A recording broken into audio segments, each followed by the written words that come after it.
As art fairs continue to multiply around the globe and the international art world travels with them, this week London took on Paris and launched its new international photography fair, Photo London. The fair occupies 4 floors of Somerset House, the lovely 18th century neoclassical building bordered by the River Thames to the south and the Strand to the north. As the location for Photo London, Somerset House will be an important factor in the fair's success. Inside the building, each gallery has been given their own room in which to display their works. It's more like going around an elegant museum than trekking up and down the aisles. The organisers of Photo London are Michael Benson and Fariba Farsad, whose production and PR company Candlestar has its offices in Somerset House. It's the first time the building has really worked, and in terms of people flowing through from the Strand to the embankment. And that's been it's been our plan. We didn't know it would work like that. So yes, it is the biggest ever takeover or occupation, as Jonathan Ricci said. But it's working. And it's very nice to see that the building does allow you to come in and walk through in quite an interesting way. One of the critical questions for any fair is, who will come? Paris, after all, is only 2 hours away by Eurostar.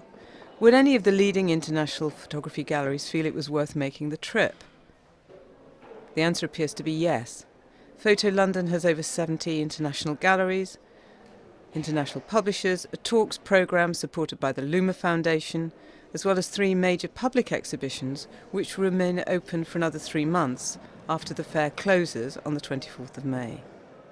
Thomas Zander is one of Germany's leading contemporary photography galleries, representing international artists such as the Americans Robert Adams, Louis Boltz and Mitch Epstein, whose New York Arbor series makes a huge grid on one of the gallery walls. And I want to have a room, it's not like a white cube, it's looking like the Somerset House.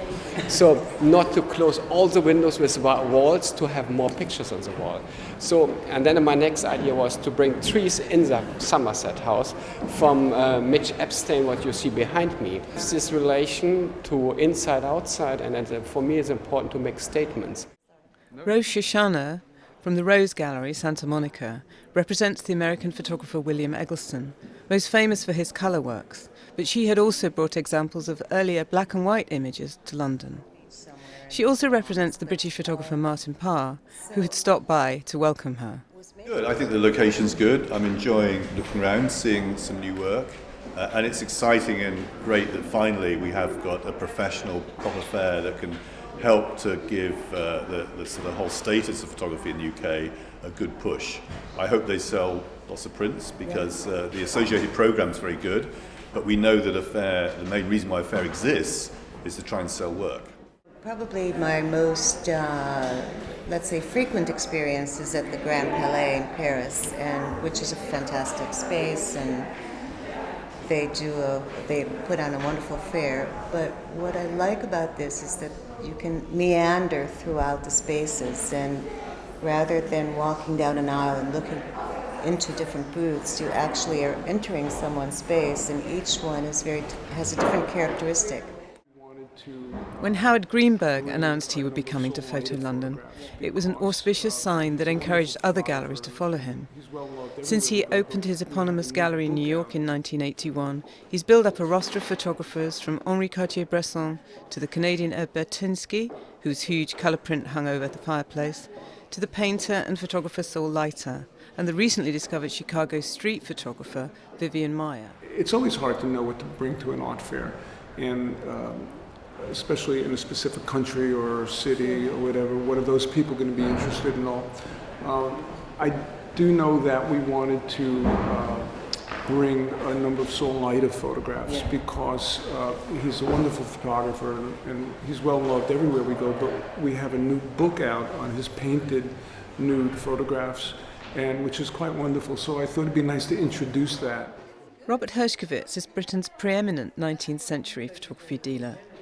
He introduced us to one of his most recent discoveries, a group of prints by Antoine Sevruguin, who worked in Iran during the last decades of the 19th century. These photographs appeared as part of a larger group recently at an auction in Paris. And I had never seen work from Persia from the late 19th century before, and it's an incredible group of documentary photographs. So I acquired them and did some research about the photographer, who's Antoine Sevruguin, was the most important photographer in Persia in the late 19th century. There was one photograph with an inscription from 1890, 92, and that one pretty much is the date of the group, and I think they were brought to France about that time. At the London-based gallery Flowers, which specialises in contemporary photography, the high walls of Somerset House were ideally suited to show off their large format prints. The gallery's director, Chris Littlewood, talked about some of the works on show. Yeah, Michael Wolff, who's a German photographer based in Hong Kong that we've been working with for a number of years. He groups things into typologies. So we're going to be doing an exhibition with grids of small details, studies of still lives down the back streets of Hong Kong with a few large-scale pieces. Already people are talking about next year's Photo London. But the bottom line, as in all fairs, however much the public enjoy themselves, is, did the works sell? For all London is meant to be on a roll. Would the visitors spend their money on photographs? Would the galleries make enough money to recoup their expenses and make a return trip worthwhile? We'll have to wait till next year. Liz Jobey, Financial Times, London.